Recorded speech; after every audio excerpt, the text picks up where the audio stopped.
اعوذ باللہ من الشیطان الرجیم بسم اللہ الرحمن الرحیم السلام علیکم ورحمۃ اللہ وبرکاتہ۔ ساری تعریفیں خدائے بزرگوار کے لیے ہی سزاوار ہے، جس کے قبضے و قدرت میں تمام عالموں کا نظام ہے۔ وہی ذات اقدس ہے جو عبادت کے لائق ہے، وہی ہے جس کے سامنے ہمیں روز محشر پیش ہونا ہے، وہی ہے جو مردے میں جان ڈالتا ہے اور جاندار سے جان کو نکال لیتا ہے۔ درود و سلام خاتم النبیین، شفیع المرسلین، فخر موجودات، احمد مجتبیٰ محمد مصطفیٰ صلی اللہ علیہ وسلم پر، آپ صلی اللہ علیہ وسلم کی آل و اصحاب پر ہو۔ درود و سلام خلیفۃ اللہ، معمور من اللہ، مبین کلام اللہ، خاتم ولایت محمدیہ حضور میرا سید محمد جیون پوری مہدی موعود علیہ السلام پر ہو، آپ کی آل اصحاب و اولاد پر ہو۔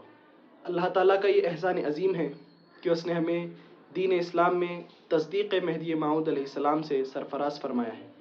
یقیناً اللہ تعالیٰ ہر چیز پر قادر ہے۔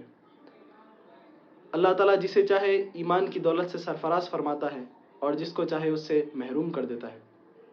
انسان تو قدرت الہی کے سامنے ہر معاملے میں بے بس اور مجبور ہے۔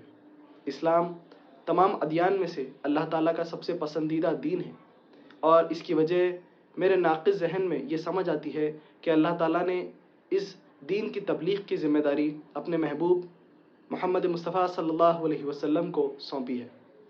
یوں تو ہر دور میں حق پرست مسلمانوں کے خلاف سازشیں کی جاتی رہی ہیں۔ پیغمبر اسلام صلی اللہ علیہ وسلم کے دنیا سے پردہ فرما جانے کے بعد جن حالات کا سامنا دین اسلام کو کرنا پڑا تھا، وہ سلسلہ آج بھی نت نئے فتنوں کی شکل میں جاری ہے۔ دین اسلام کی بڑھتی مقبولیت، رسول اللہ صلی اللہ علیہ وسلم سے مسلمانوں کی بے پناہ محبت کو روکنے کے لیے یہ سازشیں کی جاتی رہی ہیں۔ اللہ اور رسول اللہ صلی اللہ علیہ وسلم کی اطاعت کے حکم کو پس پشت ڈال کر مسلمانوں کو بدعت میں مشغول کر دیا گیا تھا۔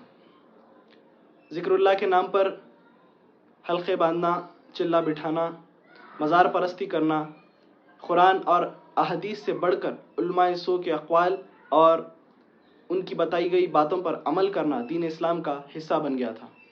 عرب سے لے کے عجم تک دین اسلام کے قد و قال کو تبدیل کرنے کی مذموم کوششیں کی گئیں، مگر اللہ رب العزت ہر دور میں اپنے محبوب صلی اللہ علیہ وسلم کے لائے ہوئے دین کا حمی ناصر رہا ہے۔ کبھی میدان کربلا میں نواسہ رسول صلی اللہ علیہ وسلم کی شہادت کے ذریعے محبوب کبریا صلی اللہ علیہ وسلم کے لائے ہوئے دین کو اللہ تعالیٰ نے حفاظت فرمائی، تو کبھی اولیاء وقت کے تبلیغ و اشاعت کے ذریعے اللہ تعالیٰ نے نبی کریم صلی اللہ علیہ وسلم کے لائے ہوئے دین کو کامیابی و کامرانی سے ہمکنار فرمایا۔ مگر جب غلو، ریاکاری، بدعات نے دین اسلام کا لبادہ اوڑھ کر امت محمدی صلی اللہ علیہ وسلم کو گمراہی میں ڈھکیلنے کی کوشش کی، اس وقت اللہ تعالیٰ نے اتر پردیش کے شہر جونپور میں 14 جمادی الاول 847 ہجری بروز پیر حضرت سیدنا عبداللہ کے گھر آفتاب ولایت کو مبعوث فرمایا۔ بی بی آمنہ کے گھر شہنشاہ ولایت کی ولادت کے وقت شہر جونپور کی فضاؤں میں حق آیا اور باطل مٹ گیا کی صدائیں گونجنے لگیں۔ اللہ تعالیٰ کے خلیفے کی ولادت کا معاملہ ہے، تمام بت سر کے بل زمین پر اوندھے گر گئے۔ کچھ لوگ حضرت سید محمد جیون پوری کے مہدی موعود علیہ السلام ہونے پر شک و شبہ ظاہر کرتے ہیں، مگر انہوں نے کبھی بھی سوال جواب اور دلائل پیش کرنے کے علاوہ سنجیدگی کے ساتھ امامنا مہدی موعود علیہ السلام کی ولادت کی تحقیق نہیں کی ہے، کیونکہ جب ولادت امامنا مہدی موعود علیہ السلام ہوئی ہے، اس وقت شہر جونپور میں خانوادہ چشتی کے نامی گرامی مشائخ، عالم و فاضل، ولی کامل مخدوم شیخ دانیال رحمۃ اللہ علیہ نے ان غیبی آوازوں کو سنا اور فکر مند ہوئے کہ خلاف عادت یہ کیسی آواز سنائی دی ہے۔ دریافت کرنے پر پتہ چلا کہ سیدنا عبداللہ عرف سید خان کے گھر شہنشاہ ولایت کی ولادت عمل میں آئی ہے۔ حضرت شیخ دانیال رحمۃ اللہ علیہ حضرت عبداللہ کے گھر تشریف لے گئے اور تمام تفصیلات سے آگاہی حاصل کی۔ حضرت عبداللہ نے فرمایا کہ خاتم ولایت محمدیہ صلی اللہ علیہ وسلم پیدائش کے وقت تمام آلائش سے پاک تھے۔ حضرت عبداللہ فرماتے ہیں کہ کل رات میں نے سرکار دو عالم صلی اللہ علیہ وسلم کو خواب میں دیکھا۔ نبی کریم صلی اللہ علیہ وسلم فرماتے ہیں کہ تمہارے اس فرزند کا نام میں نے اپنے نام پر رکھا ہے، لہٰذا اس کا نام سید محمد ہے۔ تمام باتیں سننے کے بعد حضرت شیخ دانیال رحمۃ اللہ علیہ فرماتے ہیں کہ یقیناً یہی ذات مہدی موعود علیہ السلام ہے۔ اس کے بعد حضرت عبداللہ کو مبارکباد دیتے ہیں اور وہاں سے روانہ ہو جاتے ہیں۔ جب حضرت عبداللہ کے گھر سید احمد پیدا ہوئے تو اس وقت ایک شخص حضرت عبداللہ کے گھر تشریف لائے۔ ان کے ہاتھ میں ایک دودھ کا پیالہ تھا۔ انہوں نے کہا کہ یہ دودھ نومولود بچے کو پلاؤ۔ جب وہ دودھ سید احمد کو پلایا گیا تو انہوں نے قے کر دی۔ پھر جب امام علیہ السلام کی ولادت عمل میں آئی، پھر وہی شخص حضرت عبداللہ کے گھر تشریف لائے، وہی دودھ کا پیالہ انہوں نے پیش کیا اور کہا کہ یہ دودھ نومولود بچے کو پلاؤ۔ حضرت عبداللہ نے وہ دودھ امام علیہ السلام کو پلایا۔ امام علیہ السلام نے وہ دودھ ہضم کر لیا۔ تاریخی کتابوں میں یہ بتایا گیا ہے کہ وہ شخص اور کوئی نہیں بلکہ خضر علیہ السلام ہے۔ امامنا مہدی موعود علیہ السلام کا سلسلہ نسب امام موسیٰ کاظم رضی اللہ تعالیٰ عنہ سے ہے۔ امامنا مہدی موعود علیہ السلام کے والد کا نام سیدنا عبداللہ ہی ہے، مگر چند معترضین اس کتاب نقلیات حضرت بندگی میاں سید عبد الرشید رحمۃ اللہ علیہ کا حوالہ دے کر امامنا علیہ السلام کے والد کا نام سید خان بتا رہے ہیں، جبکہ وہ مکمل نقل بیان کرنے سے قاصر ہے، کیونکہ اتمام حجت کے لیے اس نقل میں جو تفصیلات پیش کی گئی ہیں اس کو اگر وہ معترضین بیان کر دیں گے تو ان کا حقیقی چہرہ سامنے آ جائے گا۔ مگر سیرت امامنا حضور میرا سید محمد جیون پوری مہدی موعود علیہ السلام میں آگے بڑھنے سے قبل ہم اس نقل کو یہاں پیش کرنا ضروری سمجھتے ہیں۔ نقلیات حضرت بندگی میاں عبد الرشید رحمۃ اللہ علیہ ایک کتاب ہے۔ اس کا ترجمہ انجمن مہدویہ کی نگرانی میں ہوا ہے۔ اس کتاب کے صفحے نمبر 2 پر یہ نقل تحریر ہے۔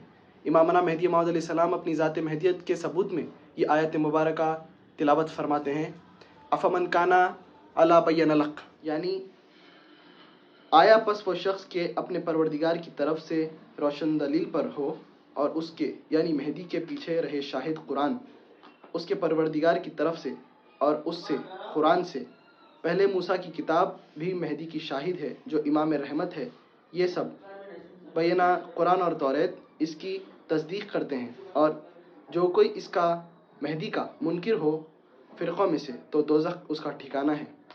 تو اے محمد صلی اللہ علیہ وسلم، اس کے مہدی کے پیدا ہونے میں شک میں مت ہو جس کا وعدہ تیرے ذریعے کیا گیا ہے۔ تحقیق کہ وہ وعدہ جو تیرے پروردگار کی طرف سے کیا گیا ہے صحیح اور درست ہے، لیکن اکثر لوگ ایمان نہیں لاتے۔ اس آیت مبارکہ کے بیان کے بعد امام علیہ السلام فرماتے ہیں کہ میں بے واسطہ اللہ تعالیٰ سے سنتا ہوں کہ یہ آیت تیرے حق میں ہے۔ افمن کانا میں من سے مراد تیری ذات ہے، بیانہ سے مراد محمد صلی اللہ علیہ وسلم کے لیے ہے، شاہد سے مراد قرآن شریف ہے، اولئک کا مشارہ لیا بیانہ قرآن اور توریت ہے، با کی ضمیر سے مراد مہدی کی ذات ہے اور دوسرے با کی ضمیر کی مراد بھی مہدی کی ذات ہے۔ نیز امامنا علیہ السلام نے فرمایا کہ جو شخص قرآن مجید کے الفاظ کو پڑھ کر اس کی مراد اپنے سے کہتا ہے وہ اس آیت مبارکہ کی وعید میں داخل ہے کہ اور پھر اس سے بڑا ظالم کون ہوگا جو جھوٹا بہتان باندھے اللہ پر۔ بندہ جو کچھ کہتا ہے وہ اپنی ذات سے نہیں بلکہ بلا واسطہ اللہ تعالیٰ کے حکم سے کہتا ہے۔ اگر یہ جھوٹا تو اس کے اوپر پڑے گا اس کے جھوٹ کا وبال، اور اگر یہ سچا تو تم پر پڑے گا کچھ اس کے عذاب میں سے جس کا وعدہ تم سے یہ کرتا ہے۔ اور امام علیہ السلام نے دوسری آیت مبارکہ بیان فرمائی کہ فرمان خدا ہوتا ہے کہ کہہ دیجئے اے محمد یہ میری راہ ہے، بلاتا ہوں مخلوق کو خالق کی طرف بینائی کے راستے پر، میں اور میرا تابع۔ اس آیت مبارکہ میں تابع سے مراد تیری ذات ہے، بیان کر ورنہ تو عاصی ہوگا۔ دیگر اس پر بھی وہ یہود حجت کریں تو کہہ دے کہ میں تو متوجہ کر چکا اپنے کو اللہ کی طرف اور وہ بھی متوجہ کرے گا اپنے کو اللہ کی طرف جو میرا تابع ہوگا۔ دیگر وہی کیا گیا ہے قرآن میری طرف تاکہ ڈرا سکوں میں تم کو قرآن سے، اور وہ بھی ڈرائے گا جو میرے مقام کو پہنچے گا۔ دیگر اے محمد صلی اللہ علیہ وسلم کافی ہے تیرے لیے اللہ اور اس کے لیے جو تیرا تابع ہے مومنین سے۔ نیز امامنا علیہ السلام نے فرمایا کہ حق تعالیٰ نے بندے کو خلق پر بھیجا ہے اور آگاہ کیا ہے کہ تمام عالم جو دین اسلام کا دعویٰ کرتا ہے اور رسم و عادت و بدعت میں مشغول ہے، ان میں دین اسلام کی حقیقت اور مقصود نہیں رہی مگر مجذوبوں میں، اور فرماتے ہیں کہ فرمان خدا ہوتا ہے کہ میں نے ایمان کی کنجی تیرے ہاتھ میں دے دی ہے، اور دین محمد صلی اللہ علیہ وسلم خدا تلوی کا تجھ کو ناصر کیا ہے اور تیرا ناصر میں ہوں۔ جا مخلوق کی دعوت کر، جو شخص تجھ کو قبول کرے وہ مومن ہے، اور جو شخص تیری ذات کا انکار کرے وہ کافر ہے۔ امامنا علیہ السلام نے فرمایا کہ فرمان خدا ہوتا ہے کہ میں نے تجھ کو اولین اور آخرین کا علم، فرقان کا بیان اور قرآن مجید کا معنی عطا کیا ہے۔ نیز امامنا علیہ السلام نے فرمایا کہ بندہ اگر قرآن مجید کا مطالعہ تنہائی میں کرے، اس کا معنی سوچ کر باہر آ کر بیان کرے، تو بندہ ظالم اور اللہ پر افترا لینے والا ہوگا۔ بندہ جو بھی کہتا، کرتا اور پڑھتا ہے وہ اللہ کے حکم اور اجازت سے کہتا، کرتا اور پڑھتا ہے۔ اللہ تعالیٰ جو بھی آیت دکھلاتا ہے وہی بندہ پڑھتا ہے، اور جو بیان اللہ تعالیٰ تعلیم کرتا ہے وہی بندہ بیان کرتا ہے۔ میں بلا واسطہ ہر روز اللہ تعالیٰ سے تازہ تعلیم حاصل کرتا ہوں، یہ بندے کا حال ہے۔ نیز امامنا علیہ السلام نے فرمایا کہ فرمان خدا ہوتا ہے کہ پھر تحقیق کہ ہم پر ہے، بیان اس کا تیرے حق میں ہے۔ ہم نے تجھ کو محمد صلی اللہ علیہ وسلم کی خاص ولایت کا وارث کیا ہے، اور محمد صلی اللہ علیہ وسلم کی ادھوری پیروی عطا کی ہے۔ جس نے تجھ کو پہچانا اس نے مجھ کو پہچانا، اور جس نے تجھ کو نہ پہچانا اس نے مجھ کو نہ پہچانا۔ نیز امامنا علیہ السلام فرماتے ہیں کہ حق تعالیٰ نے بندے کو مومنین، اولیاء اور مومنات کے مرتبے اور تمام موجودات عالم کے احوال سے ایسے معلوم کیا ہے جیسا کوئی شخص ایک چیز کو ہاتھ میں رکھ کر اچھی طرح سے پہچاننے کے لیے چاروں طرف پھرا کر دیکھتا ہے، جس طرح چاندی کے سکے کے کھرے یا کھوٹے ہونے کے لیے کرتا ہے۔ نیز امامنا علیہ السلام فرماتے ہیں کہ 20 سال کا عرصہ ہوتا ہے کہ بندے کو فرمان خدا ہوتا ہے کہ تو مہدی موعود ہے، مگر بندہ ہضم کرتا رہا ہے، کیونکہ جب گجرات کے شہر نہر والا سے بندہ اخراج پا کر قصبے بڑلی پہنچا تو وہاں پر عطاب کے ذریعے فرمان خدا پہنچا کہ کیوں دعویٰ ظاہر نہیں کرتا مگر تو خلق سے ڈرتا ہے۔ اس کے بعد بندے نے دعویٰ ظاہر کیا۔ حق تعالیٰ کا فرمان ہوتا ہے کہ تو مہدی موعود ہے۔ جب اس دعوے کی خبر شہر میں پھیلی تو علماء آئے اور کہا کہ تم اپنے آپ کو مہدی کہلاتے ہو؟ تو حضرت نے فرمایا کہ نہیں، میں نہیں کہتا، بلکہ فرمان خدا ہوتا ہے کہ تو مہدی ہے، مہدیت کا دعویٰ کر۔ علماء نے سوال کیا کہ مہدی کا نام تو محمد بن عبداللہ ہوگا اور تمہارا نام محمد بن سید خان ہے۔ امامنا علیہ السلام نے فرمایا کہ خدا سے کہو کہ سید خان کے فرزند کو مہدی کیوں کیا؟ اللہ تعالیٰ قادر ہے جو کچھ چاہے کرے۔ پھر فرمایا رسالت مآب صلی اللہ علیہ وسلم کے والد مشرک تھے، عبداللہ کیسے ہوگا؟ یہ کاتب کا سہو ہے، دراصل عبارت محمد بن عبداللہ ہے اور مہدی بھی عبداللہ ہے۔ لفظ ابن سہو کاتب ہے۔ چونکہ دعوی مہدیت کے بعد علماء نے اخراج کا حکم دیا تو آپ علیہ السلام نے فرمایا کہ دونوں طریق سے علماؤں اور حاکموں کا منہ قیامت کے روز کالا ہوگا، اس لیے کہ اگر میں حق پر ہوں تو دین کی مدد کیوں نہیں کیا، اور اگر حق پر نہیں تو جس لیے قید نہیں کیا، اور ہر ایک نے مجھ سے محاذرہ کر کے کس لیے میری تفہیم نہیں کی، اور اگر میں نہ سمجھا جس لیے قتل نہیں کیا، کیونکہ میں جہاں جاؤں گا اپنی حقیقت پر دعویٰ کروں گا اور خلق کو گمراہ کروں گا، اور اس کا وبال ان کی گردنوں پر ہوگا۔ اس کے بعد علماؤں نے کہا کہ تمام لوگ مہدی پر ایمان لائیں گے۔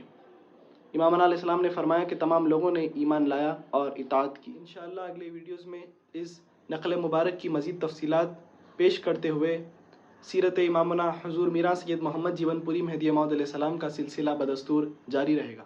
آپ تمام سے گزارش ہے کہ ہمارے یوٹیوب چینل بزم جلیل کو ضرور سبسکرائب کریں اور کمنٹ سیکشن میں اپنی رائے ضرور پیش کریں۔ وآخر الدعوانا ان الحمد للہ رب العالمین۔ شکریہ۔